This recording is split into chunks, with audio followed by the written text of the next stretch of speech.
Welcome to Illuminated Tarot. My name is Jenna. And welcome back to our Sunday sit-down soul sessions. Thank you to everyone who participated in commenting or viewing the first video. I'm veering away from my typical content here on the channel to bring you specific spiritual guidance for the week ahead as a collective awakening on the path. Today I have a very special message for you that if you have any inclinations or curiosity around indigenous ways, this is your reading. So many, when Spirit wants to speak to us, there's a lot of hammering in on the message sometimes, and this was one of those times, y'all. Midweek, I started to ask Spirit, all right, what are we going to be talking about with the question? And immediately it was like, we're going to talk about spirit animals. And I have a really cute story to share with you around my spirit animal. And then they sent me all this information around shamanic astrology, which I'd never really heard of that branch of astrology. And then I started reading reports about the white buffalo calf that was born in June being named recently, which I'll talk about in a moment here. But let's first ask, which I want to open every reading on Sundays that I do with a question for you all. And feel free, if you feel inclined, to comment in the comment section. What is your spirit animal? Now, spirit animal is the idea that our spirit guardians, our guides, come often in the form of an animal instead of what we may perceive as a human form. Now, they're here to offer us assistance and protection. And some of you have actually encountered these animals. Some of you might identify this animal with your particular zodiac. For instance, Leo. We're about to jump into Leo season tomorrow. And that is symbolic of lions. So just because there might be a prevalent animal associated with your sun sign doesn't mean that that is what you identify with. A lot of you already know what your spirit animal is. And if you don't, really go inward and think about animals that you feel really close to, really bonded to, that you're really drawn to learning about. It could be anything.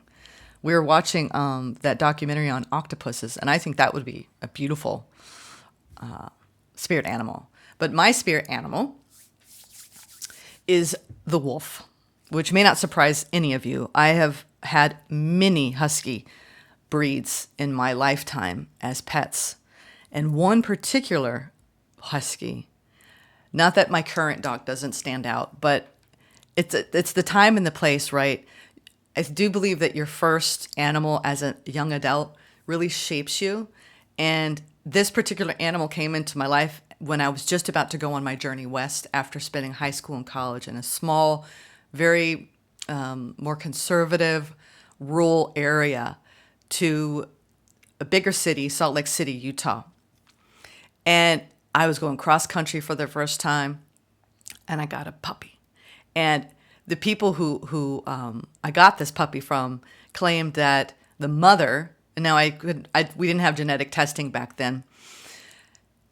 The mother was a drug dog for the Atlanta police, and the father was a gray wolf. So that's what I was told. I don't know for sure, but she was a very large husky with piercing blue eyes, a white with a little bit of black on the top coat, but primarily white. And this was a wild animal, y'all. I have so many stories of her getting into some shenanigans. For instance, one night I was camping in Utah. She was about a year old.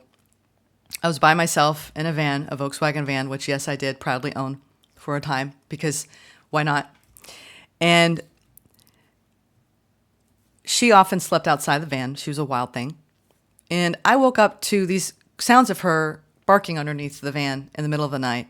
And I look out through the back window of the van, and I am eye to eye. We're talking, he's on the other side breathing with his huge antlers, a humongous moose.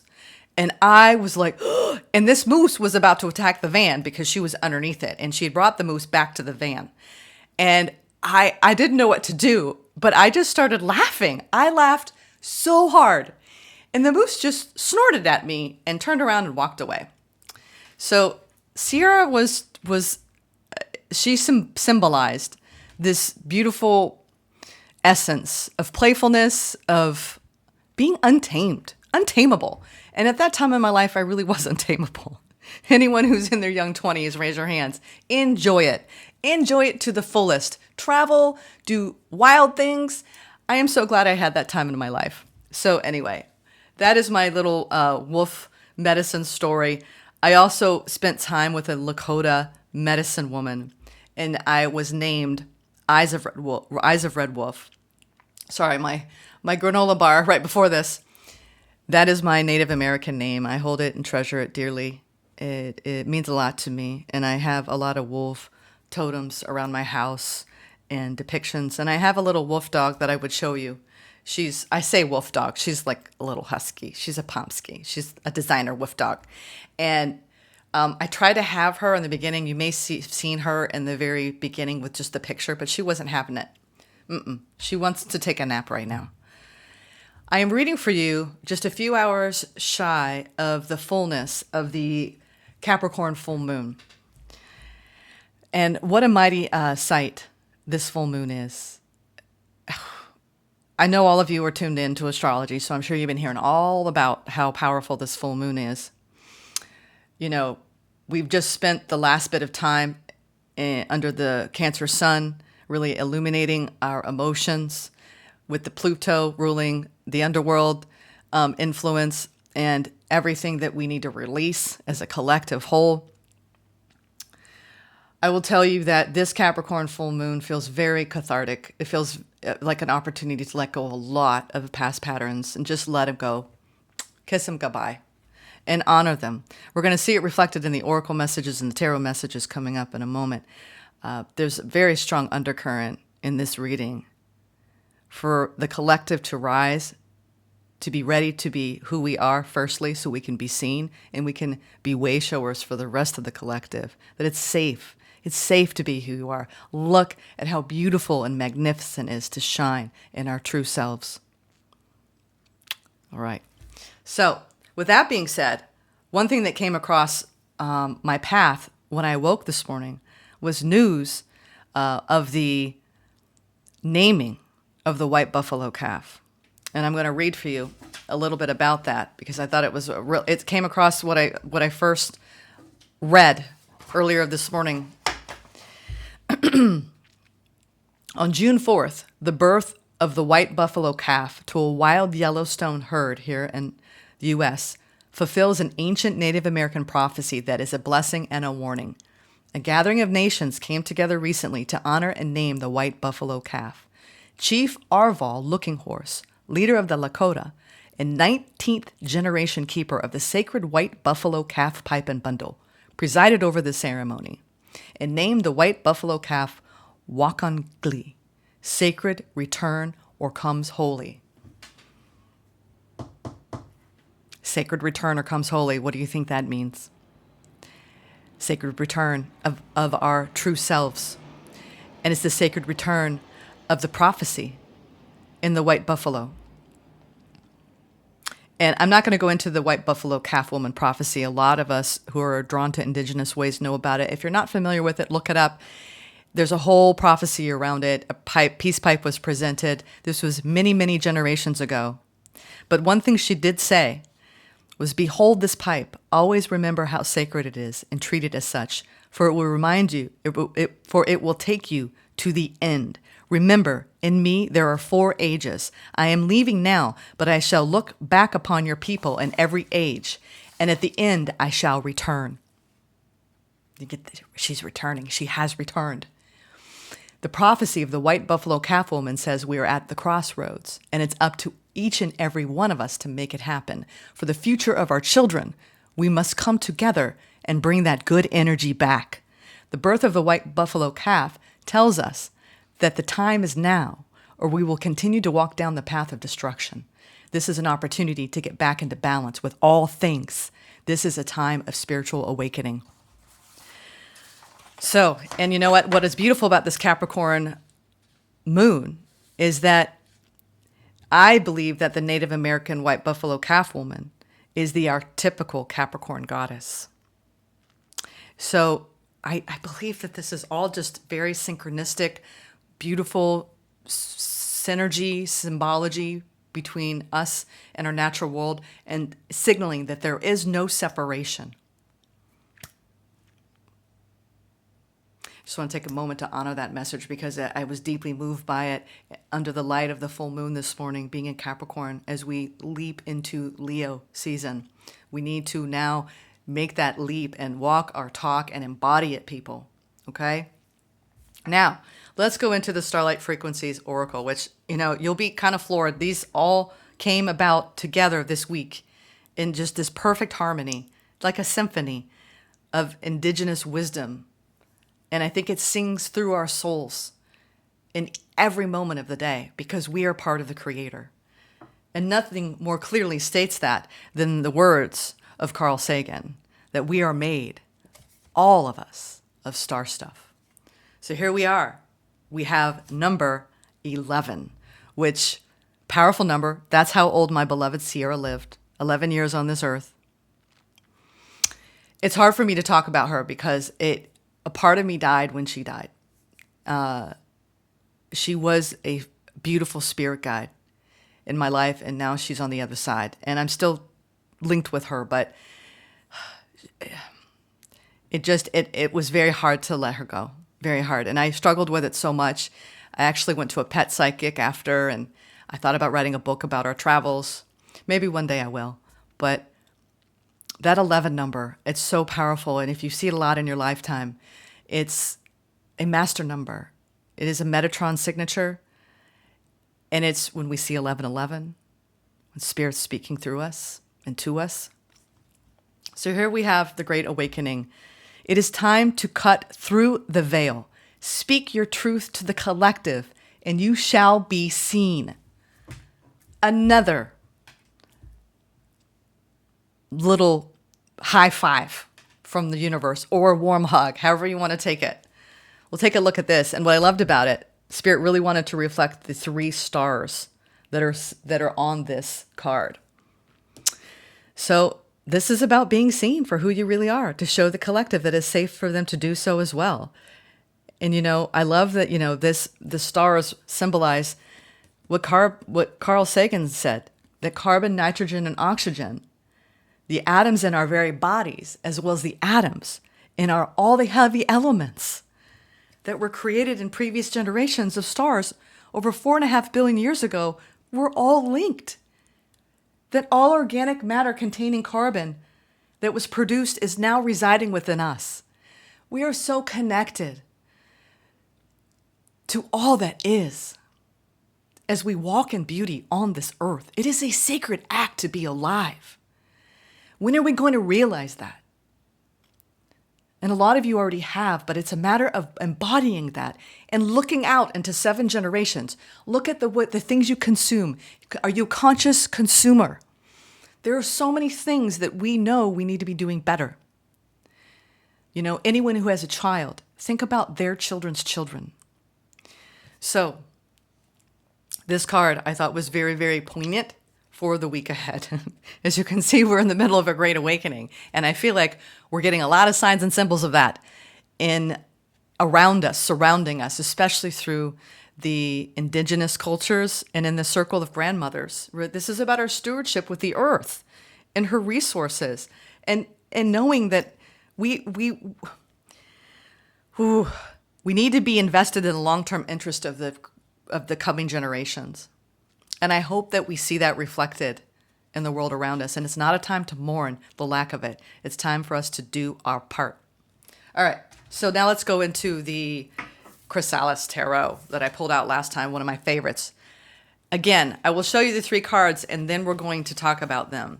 We can talk about the modern adaptation, but Chrysalis has a whole different spin because it really is seeped in the mythos, the mythological aspects of all the cultures and religions around the world. And that's what I love about it. It's deeper. It has all these threads. So we have the Green Man. The Green Man, which is also what we know of as the Emperor. All right. Number 4. We also have the Wheel. Number 10, the Wheel of Fortune. And we have the Phoenix, Judgment, number 20. 4, 10, and 20. And I just saw 444. So the Green Man. We'll talk about the Green Man first. This is the first one that came out for the week ahead. Now, this is for what are the dates? July 22nd through the 28th. This is the spiritual advice for the week, starting Monday, tomorrow, through Sunday. Green Man. What I love about the Green Man here is she wanted to depict it instead. A lot of times when you see Green Man, he's full of ivy. His image is created from ivy. But in this card, she wanted to do it with vines. All right, I have to have my glasses so I can point to you. Sorry. To the imagery. But what I thought was fascinating, because I started to think about the spirit animals before I did the tarot. And what's really cool about this is he's depicted in vines, but it shows his spirit animal. The spirit animal of the Green Man is the wren. So as you can see, what's beautiful about the Green Man is that if Gaia is the artist who paints the natural world, Green Man provides the canvas. So this is the symbology of the heart and soul of nature that we've been talking about, our interconnectivity to nature. And the little wren, as you can see here, is so cute. It is the Green Man's spirit animal representing boldness, resourcefulness, and efficiency. So this week, it's about utilizing these skills in everything that you do. Be bold, be resourceful, and be efficient, okay? Green Man represents the unrealized potential and resourcefulness of the human spirit. So this is about being resourceful this week with whatever you're going out there and you're doing and the way you're shining in your true self and your authentic self. He also is here to remind us to live mindfully and to be aware of the present moment at all times and to be giving thanks to nature's cornucopia of abundance.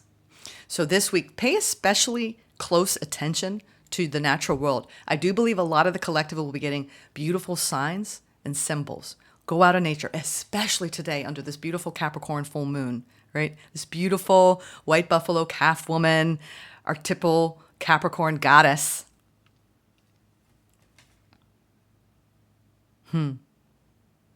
The nest here represents rebirth, and the butterfly up at the top,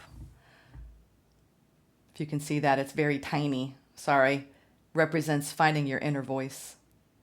All right. So he really does personify nature's voice. So go out there and listen to it, you all. All right, now we have the wheel. The good old wheel. Now what I thought was interesting, the illustrator watched for a year in Stowe, Vermont, a wheel, an old wagon wheel, leaning against a dilapidated barn for a year through all the 4 seasons. So this felt like a very retrospective energy this week, where you might need to be looking at all the past seasons between this season, which we're in summer, from last summer, and really consider everything that's happened, because I do believe that we all have been on a symbolic hero's journey and has required a lot of hard work for the collective. Think about how much you've changed, even in this new year. It blows my mind how much my life has changed. Everything has changed. I have changed. This channel has changed. You have changed. So the wheel is standing against the elements here. So we have stood strong, y'all. So we have a smudging pot for incense, which with the cloud people going up, smoke signals, right? Our connection, watching the signs and symbols through nature, right? As our canvas. And then we have an ancient goddess figure symbolizing our journey as a humanity. This is also representation of the medicine wheel, which is the representation of the wholeness of self and the universe within. When you look at it, the universe is in no hurry. The seasons come and they go. And we need to be mindful of that. We don't need to rush through our days. We need to be mindful that we are here on this beautiful journey. And in the great words, what I love about this, she closes in this book describing the Green Man, that it reminds us of a line from William Wordsworth, one of my favorite poets. Come forth into the light of things. Let nature be your teacher.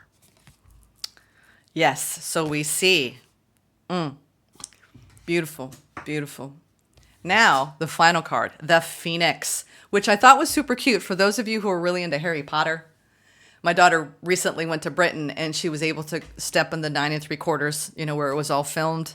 Very popular place in Britain to go as a tourist, I'm told. But this, if you remember, Dumbledore had the Phoenix as his pet spirit animal. interestingly enough. And so she depicted this phoenix, which is a very playful depiction of this ageless sacred firebird, which is the primordial and multicultural symbol of immortality. So in this deck, she felt that the phoenix, and this is that final judgment. This is about the way we need to be holding ourselves accountable, that we need to look back on the shadow work that we have overcome. And what I love about this, that is always possible, no matter how hard the journey has been or how hopeless one might feel at any given time, to rise again. This is about our rebirth. I watched the Simone Biles 2-part documentary when my daughter came back, and it was just so like the triumph of the human spirit and what we're capable of. We can far surpass what we think we're capable of when we really apply ourselves. So this is about putting in the hard work and of looking at the way we might project our imperfections onto others. Now that we've conquered a lot of that work, it's time for us to integrate them into our psyche, right? And to accept ourselves as we are. And this gives us self-empowerment. And one reason why we're reading the book is around our own emotional power and self-empowerment. So this is a true time of resolution and restoration on our journeys, you all, as we rise like phoenixes from the ashes. Beautiful. I love that. 3 major arcana for this week after this Capricorn full moon as we go into Leo season with the Great Awakening. Whew. All right. Now, the next portion is another, and this is interesting. I will tell you, this is literally July 21st. And this message goes with the message that I've already pulled, which I thought was astounding because I read this actually last week. I read, after each reading, I read the week ahead. All right. This is kind of my methodology. So I'm going to look next week at that date, next Sunday, and I'm going to sit with that energy for the week. And I call in spirit to show me the path, bring me the signs and symbols to share with the collective. That's pretty much how this has worked. So let's read from Mark Nepo. This is called The Book of Awakening. All of you, everything I'm talking about today will be listed in the description box below. Revealing who we are. No bird can fly without opening its wings, and no one can love without exposing their heart. It is perhaps the oldest of inner laws, as inescapable as gravity. There is no chance of lifting into any space larger than yourself without revealing the parts you hold closest to your chest. Anytime you hesitate revealing who you are, picture yourself as a bird perched on a roof, wings tucked at your sides. To enter a relationship without opening your heart is to jump off that roof without spreading your wings. It's true that baby birds hesitate the first time out of the nest, but once tasting the air, it is in their nature to open and rise and close and land. This is their life. It is ours too. The paradox, of course, is that we must trust that the power to lift and land for us is in revealing what we hide. Once revealed, these tender things become our wings.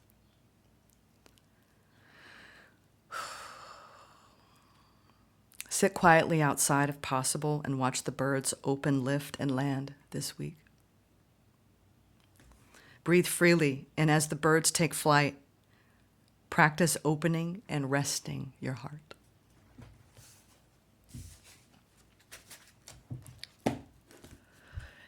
Thank you, Mark. All right. Now, we're going to move to the self-care guidance for the week ahead by Alexandra L. I will pay attention to my inner wisdom. Your inner wisdom is a powerful guide on the path to change. Close your eyes and spend some time thinking about how listening to your intuition has paid off in the past. We all know that, right? Or when ignoring, and when we ignore it is what I'm saying. It's been beautiful when we have honored it, but how often have we not? Or when ignoring it has caused problems. What does your intuition feel like in your body? What does it feel like when you disregard it? Take note of those feelings this week so that you know when they arise, and let your inner wisdom guide you in the future. Beautiful message. Thank you, Alexandra. All right, now the final message for our Sunday sit down is the book of the month. A lot of you haven't gotten the book. I wanted to share with you a few of the notes that I took while reading it. I just read the introduction and the first opening chapter before going into the 8 codes. I did learn that the first 5 codes are for ourselves, I believe. Is that right?